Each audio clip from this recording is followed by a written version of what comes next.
पाकिस्तान की मुआशी तरक्की, IMF भी हैरान। दुनिया के बड़े बड़े जरीदों में पाकिस्तानी मुआशी तरक्की की मिसालें। सपह सालार की मेहनत रंग ले आई। पाकिस्तानी मईशत की डगमगाती किश्ती पार लगने लगी। अवाम को समरात मिलने लगे। महंगाई में कमी आने लगी। IMF जो हमेशा से शिकायतें और मजीद शराइत लगाता रहा, तारीख में पहली बार पाकिस्तान की मुआशी तरक्की की तारीफें करने लगा। दुनिया के बड़े बड़े जरीदे पाकिस्तान की तरक्की को आने वाले सालों में एक बड़ी मुआशी कुव्वत के तौर पर देख रहे हैं। सरमायाकारों ने जब से सपह सालार से मीटिंग की, इसके बाद से सरमाया पाकिस्तान में लगना शुरू हो गया, जिसकी जीती जागती मिसाल स्टॉक एक्सचेंज है, जिसने तारीख के सब रिकॉर्ड तोड़ दिए हैं और रोजाना एक नया रिकॉर्ड बना रही है। वो लोग जो कहते थे इलेक्शन होंगे तो तरक्की मुमकिन होगी, सरमायाकारी जारी रहेगी, अब ये कहते नजर आ रहे हैं कि इलेक्शन कहीं इस सब मेहनत पर पानी तो नहीं फेर देंगे।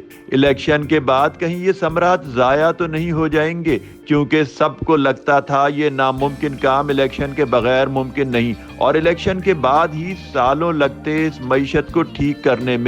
लेकिन अब सपह सालार ने तो कमाल ही कर दिया। चंद माह में वो कर दिखाया जो सालों में कोई ना कर सका।